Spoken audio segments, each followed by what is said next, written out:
This is Chicago.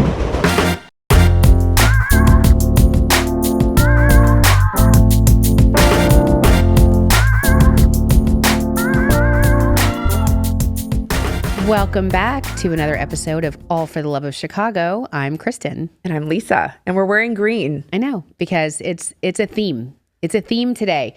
Can you guess what the green theme for Chicago would be as we're going into March? Okay. Not sure. We won't spoil it just yet. Not sure. But hopefully you can guess. Lisa, how are you? I'm great. Are you ready for some deep dish? I am, because spring is in the air. Is it? Well, yes, because we're having kind of seasonably warm weather, and then it will obviously go back to cold, but I'm full-fledged, if that's a word, into spring. Is that a word? No, but it's fine. It's our podcast. I'm fully into spring. I fully move forward. So good. Yeah. I love it. We're just manifesting spring. And listen, it is. What I was saying to you the other day, like January took forever. February's like poof, gone. And now it's already March. And for us at Choose Chicago, where we work, I'm freaking out because it's like first quarter is already over. I'm fine with that. I was like, first quarter, what's happening? We've got so much to do. But no, this was great. And I was going to tell you, because I haven't really talked to you. I just got back from my trip to Arizona, where I went to the opening Cubs White Sox spring training game at the very Cubs Stadium there. How was it? It was amazing.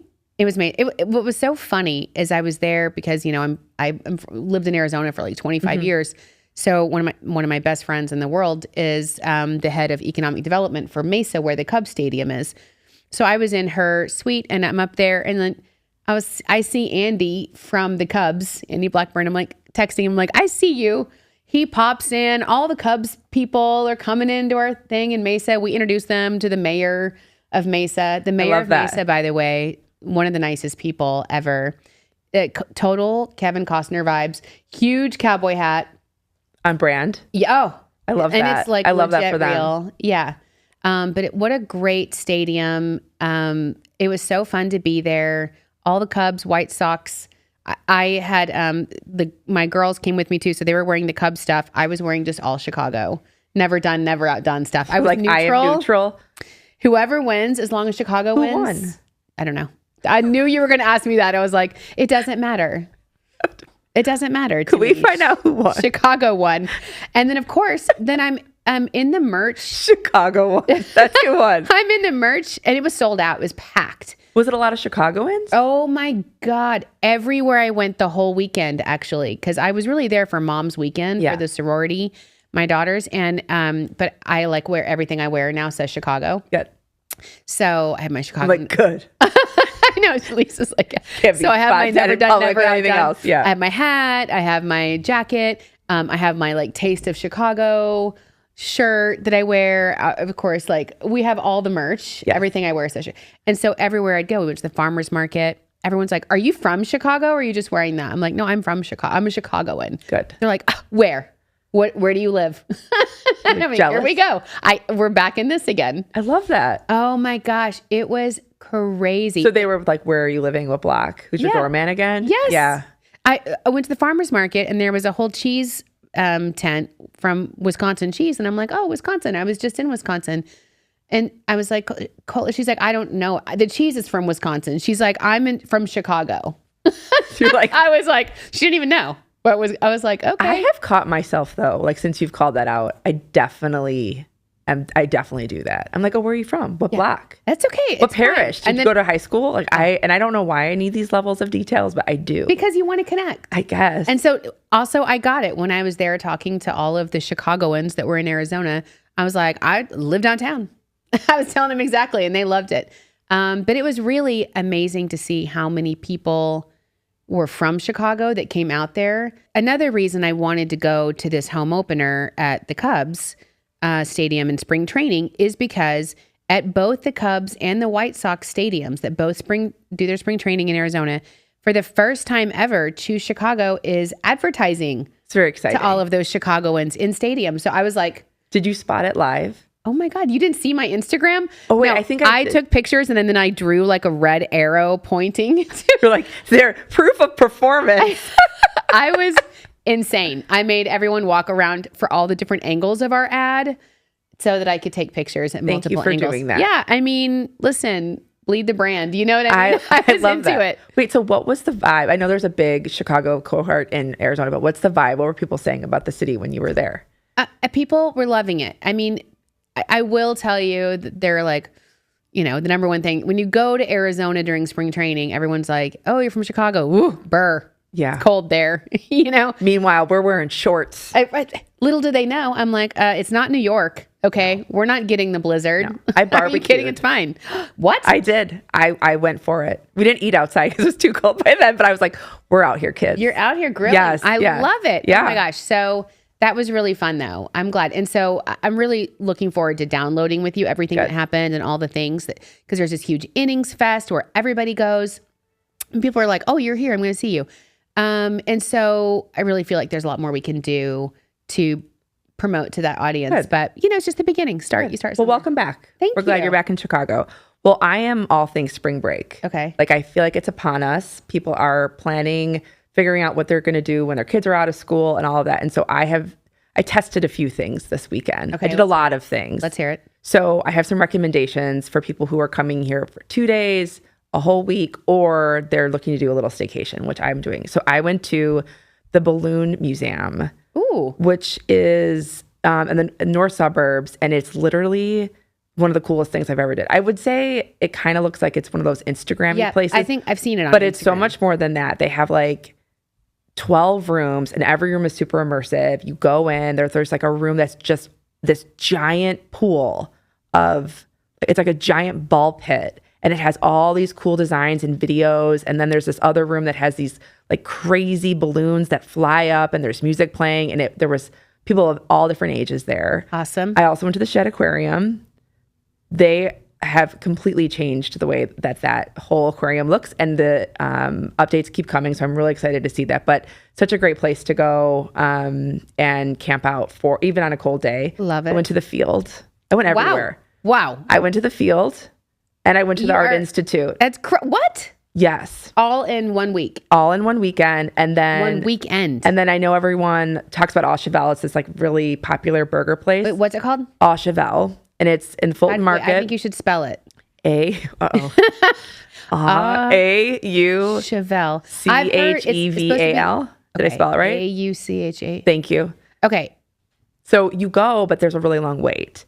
And so they have Small Cheval, which is in a bunch of different places around the city. But anyone who's looking to like get a little bit of those like famous hot spots that you hear about in Chicago that are, to eat, go to Small Cheval, especially if you have kids. And it's as good. It's and supposed you to can be the best moving. burger in town, yeah? Yes. And it was it? It's really good. I mean, it's really good. Yeah. I'm a fry person, so they have like sauces. So that was really good. But I would recommend that. And it was just a really great time. So I'm adding more of our itineraries on choosechicago.com. So oh my gosh, I'm here for all things spring break. Itinerary. Well, I know everyone can follow what I did on spring break. Well, this is how much Lisa and I love what we do at Choose Chicago. And Chicago is like, I'm bleeding the brand, wearing everything Chicago merch, just literally changing my flight of my personal weekend with my kids to go see our marketing in person. Yes. And then you are literally posting your entire itineraries on the website so people can follow what you do. Well, it's fun to kind of rediscover places, right? Yeah. And, the city's constantly evolving and spring is such we're never done, never outdone. We are never done. We are never outdone. There are so many special things happening in the city, but also we're on the eve of some iconic events coming up in addition to that. I am so excited for this episode because we have we have a lot to talk about. Two very special guests for what is going to be the biggest thing that happens in Chicago in spring, which is of course St. Patrick's Day. Yes. Right. But before we get to that segment, Lisa, I want to tell you there was some breaking news about Illinois when I was in Arizona. What is it? And I was like, I can't wait to tell Lisa. Is this what you're saving? This is what I'm saving. Okay, I was like, I have something to tell you, but I can't tell you. Okay. Everyone's going to breathe a sigh of relief for this. Thanks to Illinois, an Illinois judge rules that boneless wings are still wings. Okay. This is very important. A Chicago man sued Buffalo Wild Wings for Yes, for misleading consumers about boneless wings, that they're not real wings. But thankfully, Judge John J. Tharp Jr. of the U.S. District Court of the Northern District of Illinois dismissed the claim, saying it, quote, has no meat on its bones, unquote. Literal quote from the judge. I know. Illinois keeps just, making things right. Thank you, Judge. Who was the judge? Judge Tharp. If you're listening, Judge Tharp. Judge Tharp Jr., thank you for saving our boneless wings. Do you agree with him? Of course. Well, because you know what? Somebody said, there's a hot dog is not a dog. There was all these other, Did people really... the comments probably were really great. I mean, I'm like, the fact that this is just a baseless lawsuit. So he lost the lawsuit. Well, it had no meat on its bones. I know. I really love. Can we trademark that? I know. I love it. I was like, you know what? I'm there and I'm getting all the Illinois news. I'm like, thank you. Thank you for saving that. Thank you, Illinois. And just so you guys know, when you go to B-Dubs, Buffalo Wild Wings, you get your wings. You can thank Illinois. You're welcome. That. I really do. I know. So random. So I know, but I love these tidbits. And you know what else I love is that no matter where I am in the world or in the country, I'm thinking about Chicago and Illinois and following what we do here. And it's just such a great place to live and represent. So speaking of that, we have two very important guests that we're going to tell you about. We are. But I also really I didn't know how to transition to this. Yeah. But I wanted to talk about the James Beard Awards. Oh, speaking of food. After hot dogs and Buffalo Wild Wings. Okay. So James Beard Awards are coming up and we are hosting the nominations on March 31st. Love that. It's going to be amazing. So it's the first time Chicago's hosting the nominations, and it's going to be an amazing moment for the culinary world for Chicago, but also we are the proud sponsor and host of the James Beard Awards. So it's just going to be another thing that we're doing. So make sure you follow our social channels for all of the nominations. We, in addition to B-Dubs and hot dogs and amazing cheeseburgers like you had this weekend, we do have incredible culinary masterpieces and places to go that will blow your mind, which is why The Bear is, filmed and based on Chicago. And we are the home of the annual James Beard Awards every June, which are incredible. But we're so good at that they're like, we want to actually come to Chicago and do the announcements of the nominees. So that is actually huge. Thank you for making another thing. I didn't know how to transition from the wing to that, but I did. Perfect. You did it well. And now we're on to why we're wearing green today. Yes. It's going to be great. Another transition into our special guest for our We're Lovin' It.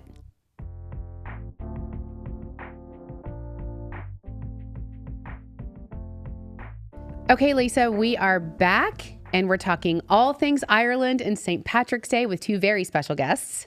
And I'm so excited for this episode. So welcome to All for the Love of Chicago podcast, Pádraig Manning, Vice Consul of the Consulate General of Ireland in Chicago, and world famous violinist Patricia Treacy. Thank you so much for being here. We are so excited to have you on the couch. Thanks for having us. I know. First of all, I'm loving this because I'm loving the Irish accents. I'm trying so hard not to do one myself. So don't let me do it because it won't be good. But very excited. They're like, yes, please. I know. They're like, okay. Also do it. So, as we were just kind of discussing when we were meeting you, I'm new to Chicago and this is going to be my first St. Patrick's Day. So I am so excited. So Pádraig, we'll start with you. Tell us, you're with the Irish consulate here. What does that mean? And why is the Irish culture so important to Chicago? Sure. Thanks, Kristen. So I work at the Irish Consulate here in Chicago, as you said. So the Irish Consulate is the Irish government's representative or diplomatic mission here in Chicago, and we work across the Midwest, but we're based here in the city of Chicago. So our work at the consulate is very varied. We provide consular services to Irish citizens. We support Irish businesses scaling up overseas here in Chicago.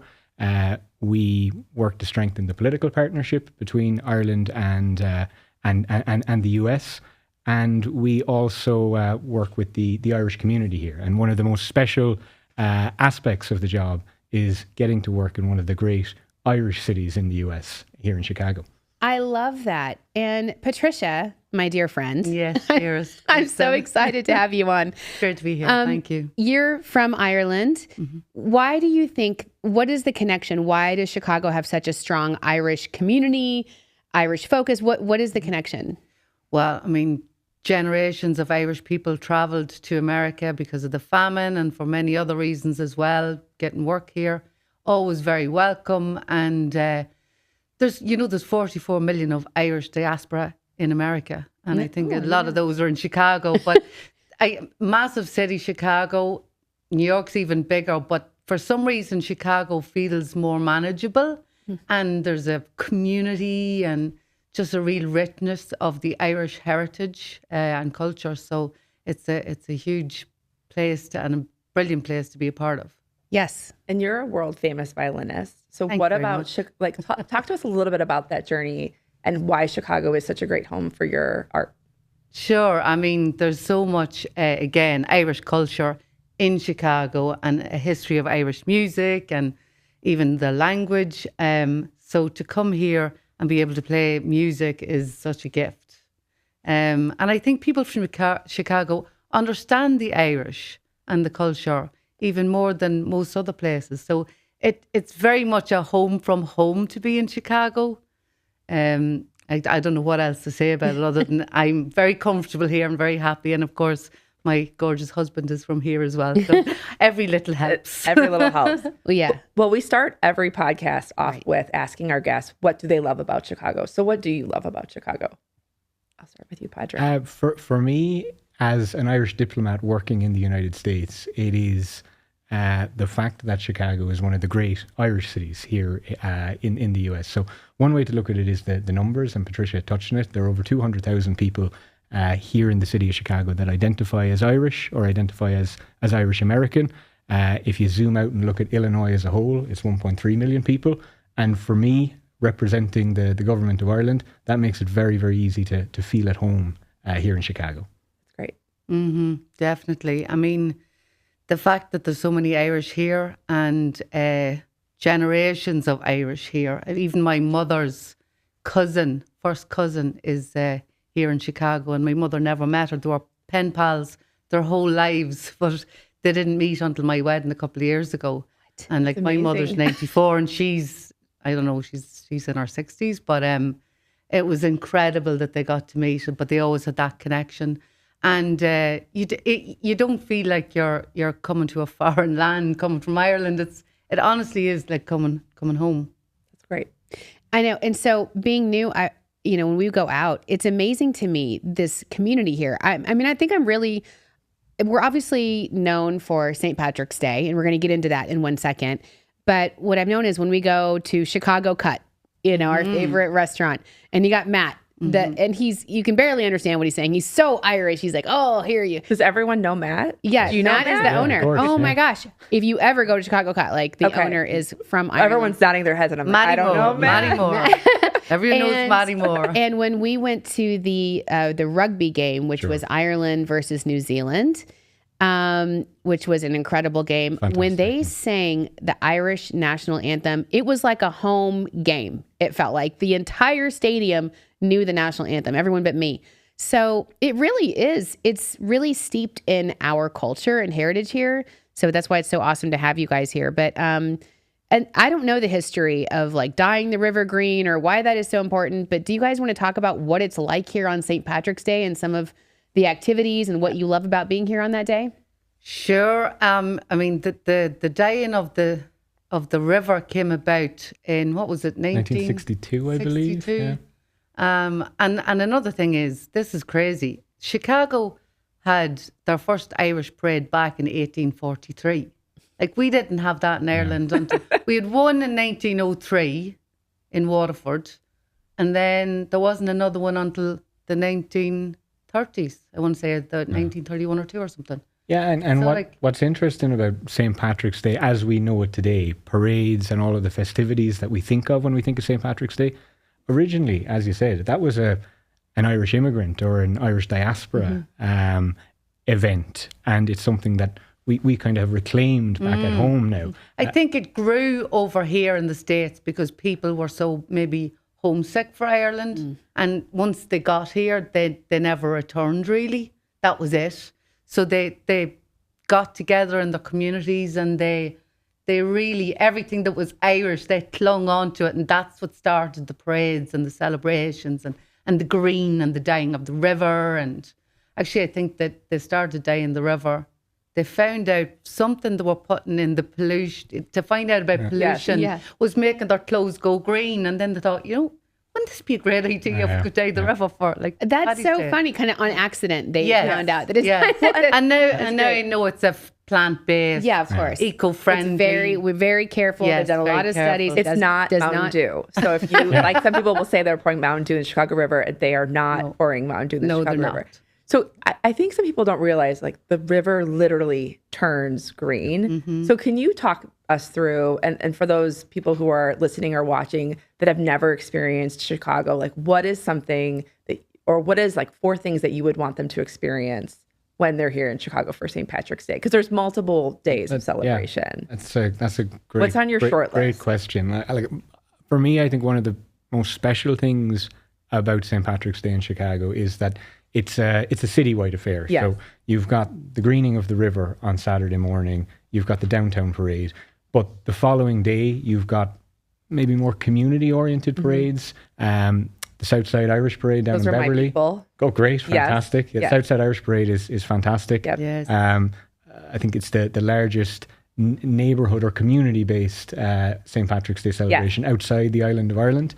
And then you've also got the Northwest Side Parade. So I think the beauty of St. Patrick's Day in Chicago is, number one, it's not just one day. It's a weekend, if not an entire month. And no matter where you are in the city, there is some sort of celebration of Irish culture going on, whether it's music, whether it's Irish language, whether it's a parade. There's something for everybody. The most special, I think, about St. Patrick's Day, or maybe the most special St. Patrick's Day I've had, was when I was playing at Old St. Pat's.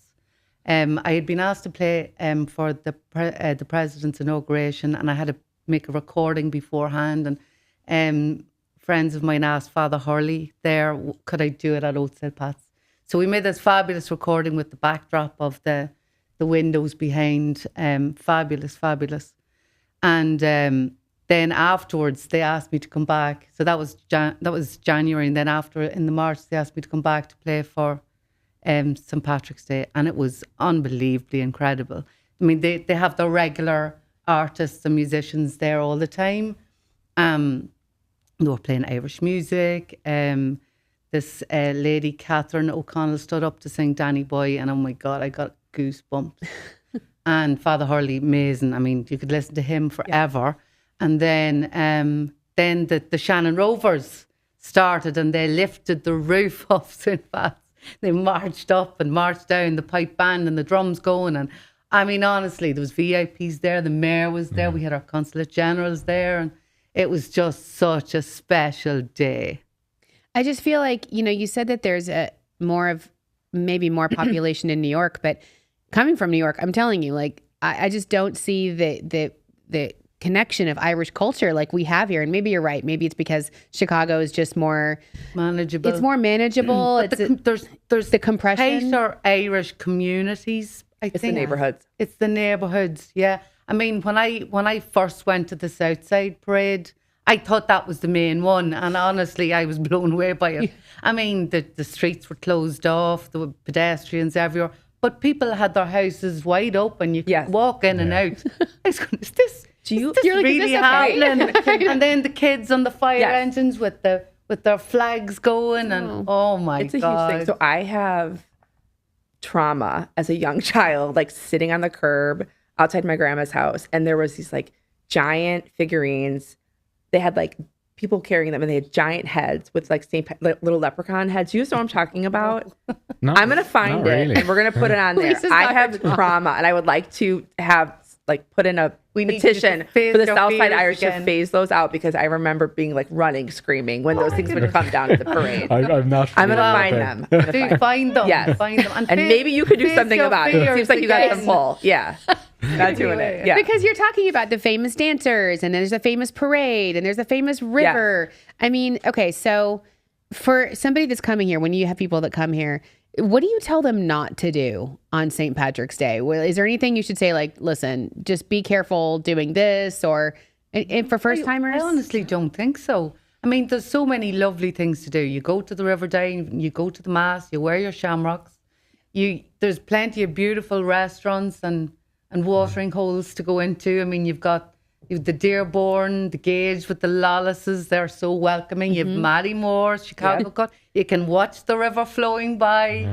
I mean, there's nothing not to do. What would you say? I don't think you can go wrong. No, come to Chicago. Yes, I love it. I mean, I will say Chicago has a lot of bars. And so the bars come alive on Chicago, no matter what neighborhood that you're in. There's a lot of green beer everywhere, a lot of great music, and it is a full festive weekend. Well, I have the whole weekend blocked off for it. I'm really excited. You need it. So I know. And sleeping time. And then we'll need some recovery time as well, right? How does it feel during, like you said, I do think it's like a month-long situation. And like Lisa and I are like wearing our green. If you're watching on YouTube, we're super into it. You guys are looking normal, and we're like, we show up all in our green, everything. How does it feel knowing that everybody in America, especially in Chicago, just completely adopts the culture and becomes Irish for this day or this month? Does it feel like a little bit intrusive of the Irish culture, or it seems just like welcomed? I think Ireland is incredibly proud of the contribution that Irish diaspora, generations of Irish immigrants have had in the United States, and there's an outpouring of pride in that contribution in St. Patrick's Day. So for us, it's something fantastic. The government of Ireland, we look at St. Patrick's Day as an opportunity, first and foremost, to connect with Irish communities overseas, but it also provides a great chance for us to, make business connections. The government of Ireland every year sends representatives all around the globe on political and business missions to take advantage of St. Patrick's Day and all of the celebrations that are taking place around cities in order to raise the visibility of Ireland, strengthen business relationships and political connections as well. Ireland it's a very small country, and to have this as such a big deal in America is just phenomenal. It's fantastic. I mean, Ireland, it always wasn't good times, and people had to leave home when they probably didn't want to. But to be able to embrace where they are now and the generations that have gone, and to celebrate it is just brilliant. Yeah, and I think it's partly an opportunity for us to look back at the contribution that Irish communities have made, but it's also a chance for us to look at the Ireland-US relationship today, and along with the strong historical connections that we have. And our Taoiseach always comes over. Whoever's president in Ireland will always come over and meet the president here on St. Patrick's Day as well, which is, I think, the only standing annual event that the President of America has. It provides an enormous opportunity, and today, in addition to the, I suppose the Irish community and the historical connection, we've got a very strong economic relationship as well. So the US-Ireland economic relationship, that's an absolutely central part of who we are as a country today, and St. Patrick's Day provides us with an opportunity to celebrate that and to strengthen it as well. Well, I'm telling you, it's working, because I told Patricia this already, but I'm going to Ireland for the first time. I'm taking my family. My daughter's names are Kinsey and Tegan, so very Irish names, and we're going to go. I mean, I honestly, and I didn't know where to go, but it was truly being in Chicago and meeting all of these incredible Irish Chicagoans that have so much. And I was like, what? We should just go to Ireland and check it out. So it's working. Your job here is done. He's like, check. That's good. Great. Can't wait to have you in Ireland too. Well, thank you so much for being with us. Really appreciate your time. I know how busy you both are. You're both incredibly world famous and so important to Chicago's economy and the government of Ireland. So thank you so much for being here. And before we leave, how can people find you that want to connect with you? Absolutely. Instagram, I suppose, for me, Patricia Ann Treacy. Treacy is spelled Treacy, and I'm a violinist. Perfect. Instagram is a good place to find the Consulate, Ireland, Chicago. LinkedIn, we're also very active there, and you can sign up to our newsletter there, where you can find out about a whole range of Irish community events that we host right throughout the year. Great. And we'll see you when we're dyeing the river green. We'll see you there too. Look forward to it. All right. And we're going to kick it to Let's Chicago with Joni and Fabi.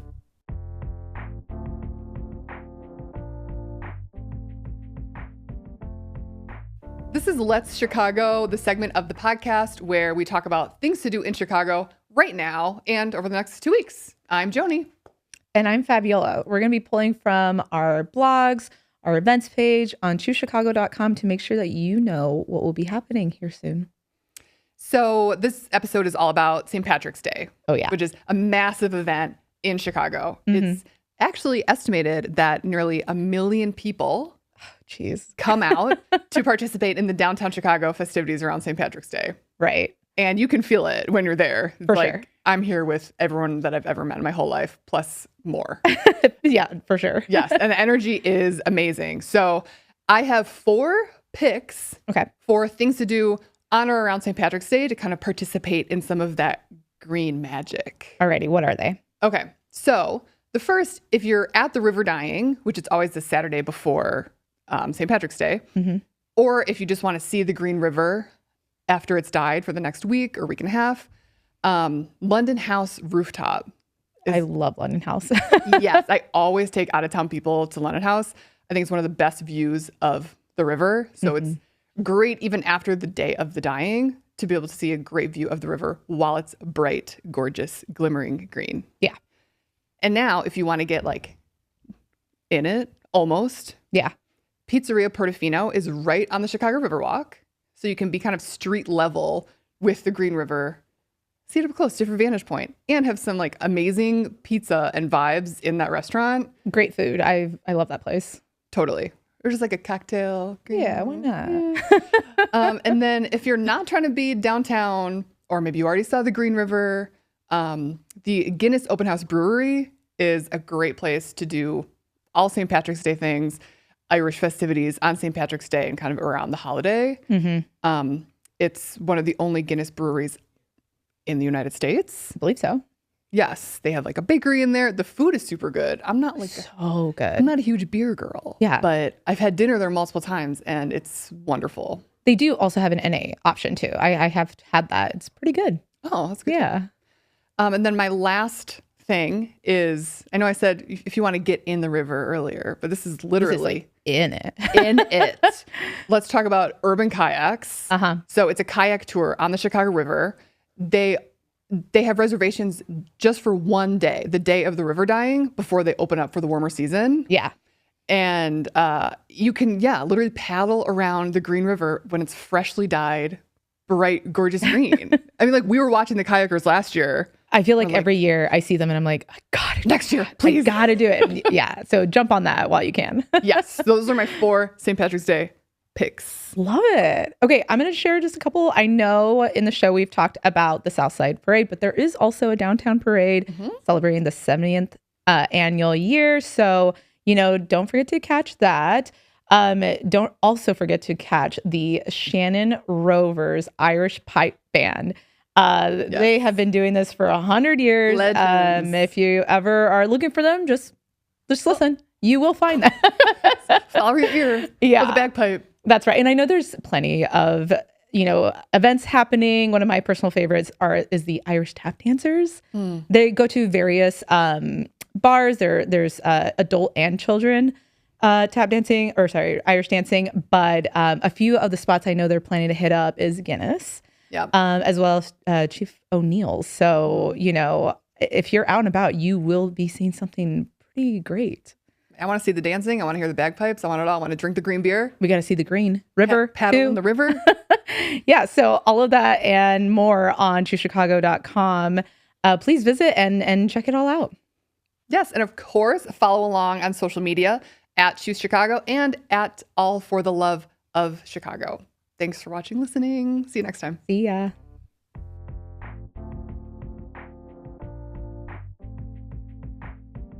Thanks, Joni and Fabi. We love our Chicago segment, and this has been such a special episode for all things St. Patrick's Day and all things spring headed our way in Chicago. I'm so pumped about St. Patrick's Day now. And I can't wait to experience it for the first time. We've got so much more great content headed your way. So stay tuned and we'll see you next time. Thanks, everyone. That's a wrap on this episode of All for the Love of Chicago. Thank you for joining us and sticking around to the end. Be sure to rate, review, and subscribe to our show on your podcast streaming platform of choice, and visit our YouTube channel to watch each episode. Follow Choose Chicago and All for the Love of Chicago on all the social channels. Let us know what you want to hear about in the show comments. You can visit ChooseChicago.com to find details on concerts, festivals, and events and performances of every kind all year round. Our producers are Lisa Nucci and me, Stephen Crano from Choose Chicago. Our theme music is by Blake Daniels. Want to share your All for the Love of Chicago story? Post a video and tag us on social. Don't forget to use the hashtag All for the Love of Chicago. We might just feature it on our accounts. See you next time.